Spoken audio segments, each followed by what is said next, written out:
Bom dia, boa tarde, boa noite. Aqui é o Edelcir Soares. Vamos continuar falando nesse vídeo sobre assuntos imobiliários. E hoje eu tenho uma coisa bem interessante, que muita confusão acontece nessa nossa vida por conta disso. Eu já vi inúmeros casos onde as pessoas têm verdadeira convicção de que estão fazendo o correto e quando não é exatamente isso que está sendo feito. Diz respeito a 3 documentos que existem dando regramento jurídico da parte de imóvel. Nós temos 3 documentos básicos, que é o contrato, nós temos a escritura e nós temos o registro de imóveis. São 3 instrumentos que não são excludentes e que devem e promovem efeitos distintos. Então, a ideia deste vídeo é poder explicar com um pouco mais de tranquilidade cada instrumento no que ele representa. Então vamos lá ao primeiro, que é o contrato, ou também conhecido como um instrumento particular de contrato de compra e venda. Esse instrumento, que é um instrumento básico, que é feito quando uma pessoa quer comprar com a outra, ele tem muito efeito quando eu já tenho as condições definidas do negócio, mas eu ainda não tenho como levar a efeito a obtenção da escritura. Porque a escritura em si, ela leva algum tempo para ser feita e produzida no cartório. E existem certas circunstâncias de negociação aonde eu não consigo, no primeiro momento aonde eu estou fechando o negócio, já ter condições de fazer essa escritura. Então, nestes casos é que nós utilizamos o instrumento particular, né, o contrato de compra e venda. Ele antecipa a negociação, tem o caráter de que a negociação existe, já garante a quem está comprando um direito precário e pode considerar no seu teor, dentro das cláusulas contratuais, cláusulas punitivas, onde havendo desistência de uma parte ou de outra, haverá um desembolso, uma punição por isso, por essa ocorrência. O instrumento particular, ele não é registrado em cartório, por isso dito particular, e ele tem conhecimento apenas e tão somente das partes. E de acordo com a legislação brasileira, eu não posso utilizar um instrumento particular para dar ciência ao registro de imóveis de que houve mudança na propriedade, na titularidade da propriedade dentro do registro de imóveis. A sua aplicação, ela é interessante quando você está formalizando o negócio, as partes já chegaram a um acordo, mas há algumas questões ainda não completamente concluídas. Vamos exemplificar. Eu vou eu tenho dinheiro para uma entrada e só vou ter o restante dessa entrada dali a 15 dias. O negócio já está aceito, mas eu não quero, eu que estou vendendo, não quero passar a escritura para outra pessoa antes dela ter efetuado o pagamento integral.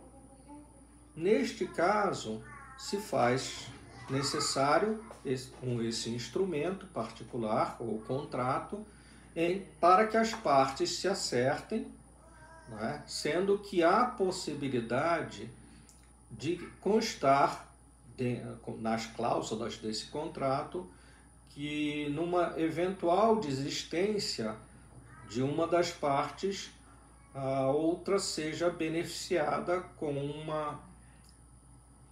financeiramente com uma multa ou algo assim. Há também possibilidade, previsão de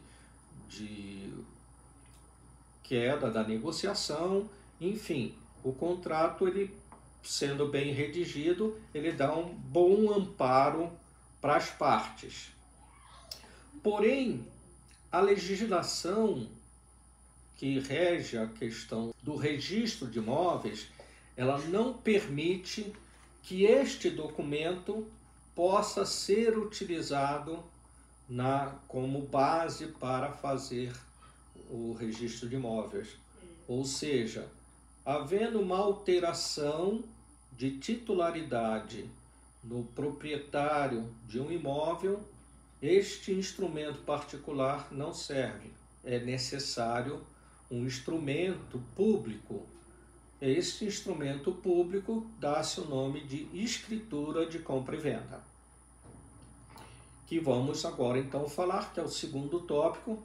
A escritura de compra e venda é a retratação perante um cartorário, ou seja, uma pessoa de fé pública, que terá de elaborar essas condições, né? Ele retratará neste documento, que é chamado escritura, as condições necessárias. O cartório retratará no corpo deste documento as condições negociadas, as verificações que foram feitas para a garantia de que a operação é possível e ela está correta.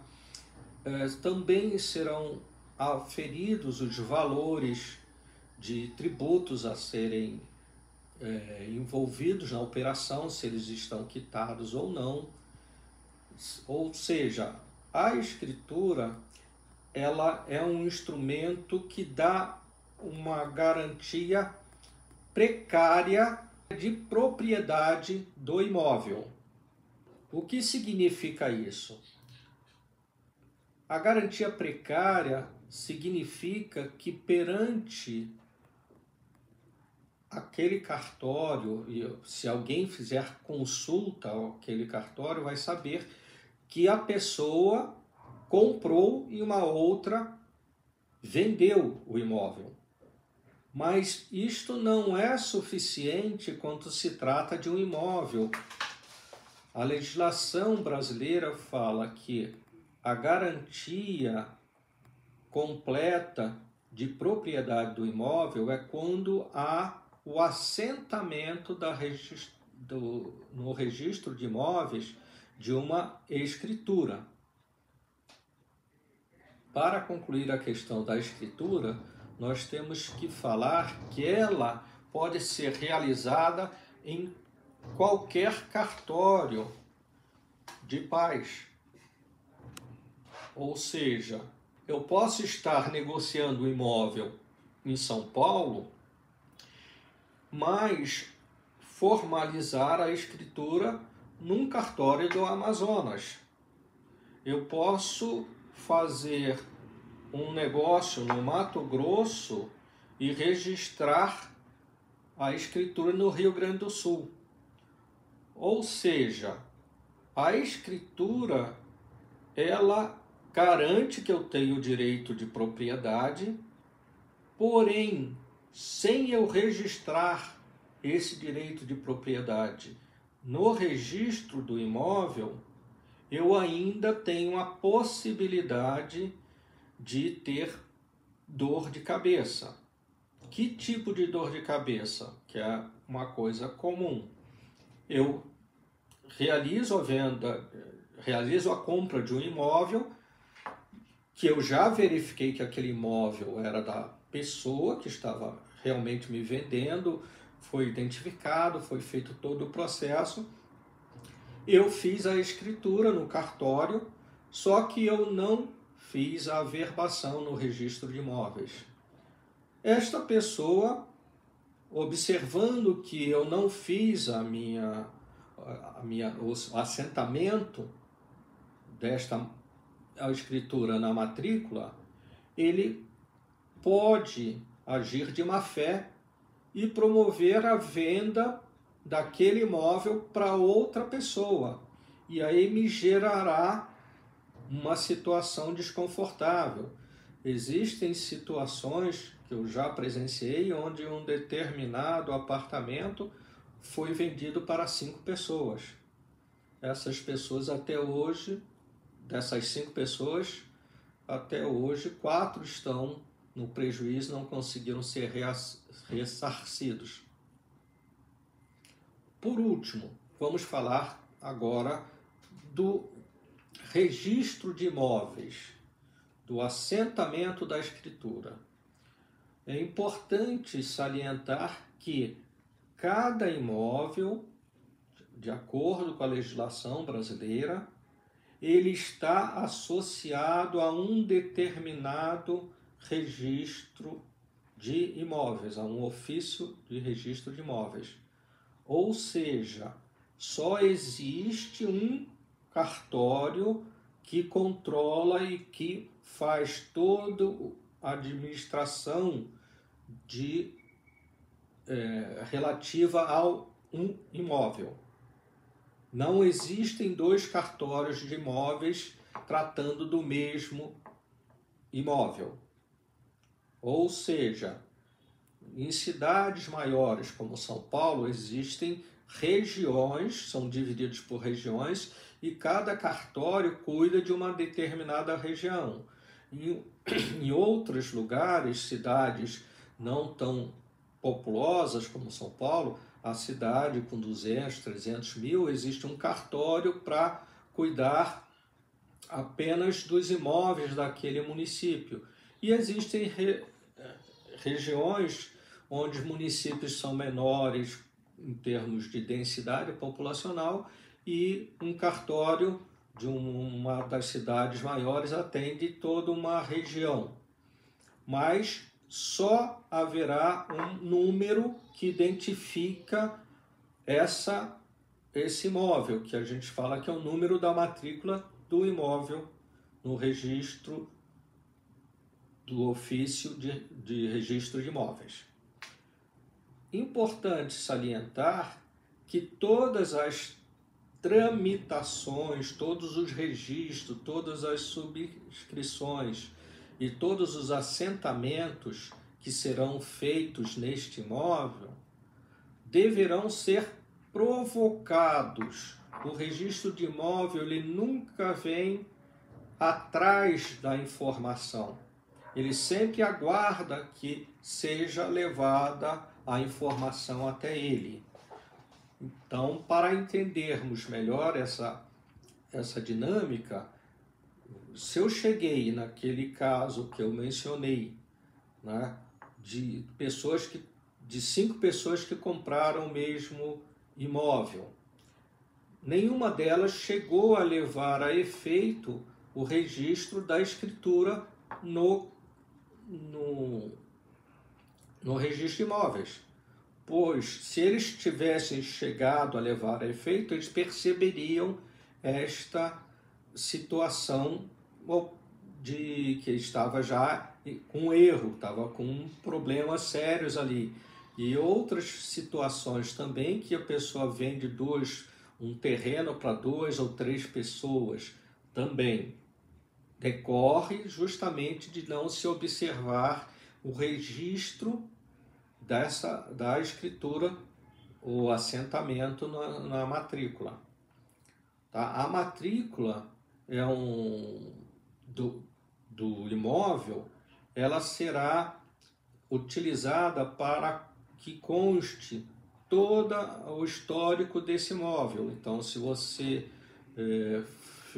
fez um empréstimo, colocou esse imóvel como garantia, se houve um financiamento desse imóvel, se esse imóvel está sendo envolvido numa partilha de bens, fruto de um inventário e uma série de outros eventos, tudo isso estará constando da matrícula. Então, pessoal, este assunto ele gera muita dúvida, ele gera muita confusão, porque pessoas que fizeram a escritura entendem que a escritura já é um documento definitivo, e volto a frisar, não é. Se tiver o contrato, também não é. E aonde que a escritura é melhor do que o contrato? Veja a situação, eu comprei através de um contrato de compra e venda. Eu não tenho ainda o acesso à pessoa que vendeu. Então, na hora que eu for regularizar esse imóvel, eu preciso ir atrás daquela pessoa que me vendeu para que ela assine a escritura. E isso nem sempre é fácil de fazer. Eu participei de um caso em que houve necessidade de mais de 4 meses de investigação para descobrir aonde estava a pessoa que havia feito a venda através de um contrato de compra e venda. A questão, uma vez você fazendo a escritura, você não precisa mais da parte vendedora, de acesso da parte vendedora, nem da anuência da parte vendedora. Você é só levar essa escritura para que haja o registro. Ok? Há custos, né? Quando você faz o processo da elaboração da escritura, tem o custo, e há também o custo para o assentamento da escritura na matrícula do imóvel. Espero aqui ter contribuído para um esclarecimento desse assunto que envolve muita polêmica, muito desconhecimento, tá? E ficamos para o próximo episódio aí, tá bom? E não se esqueçam, se vocês gostaram dessa informação, de nos auxiliar com C. Curta, compartilhe e comente. Show!